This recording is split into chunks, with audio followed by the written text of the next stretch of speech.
આમ જનમત પાર્ટી કરી અને રાજકીય પાર્ટી છે કે જેની અંદર દાન આપવામાં આવેલું હતું. મોટા ભાગનું દાન પટના અને ઝારખંડ સ્ટેટમાંથી આપવામાં આવેલું હતું. ત્યારબાદ એ પાર્ટી ઉપર દરોડો પાડવામાં આવ્યો અને ત્યારબાદ ખ્યાલ આવ્યો કે આ પાર્ટી આખી બોગસ છે.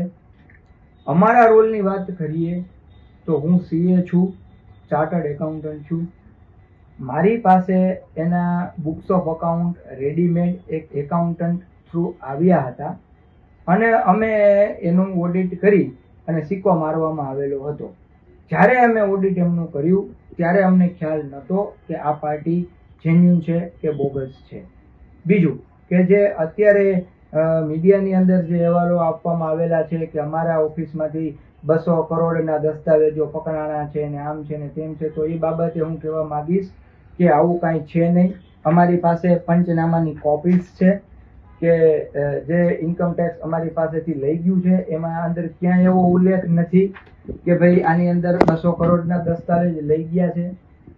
અમારી ઓફિસ ઓપન થઈ ગઈ છે, અમને રિલીવ કરી દેવામાં આવ્યા છે અને જે એકાઉન્ટન્ટ થ્રુ આ આવ્યું હતું એના નામ અમે ઇન્કમ ટેક્સ ડિપાર્ટમેન્ટને આપવામાં આવેલા છે.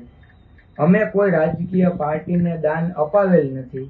ખાસ કરીને આમ જનમત પાર્ટીને અમે કોઈ દાન અપાવેલ નથી અથવા એના જે કંઈ નાણાકીય વ્યવહારો છે એના વિશે અમે કાંઈ જાણતા નથી અને અમારો આમાં કોઈ રોલ છે નહીં.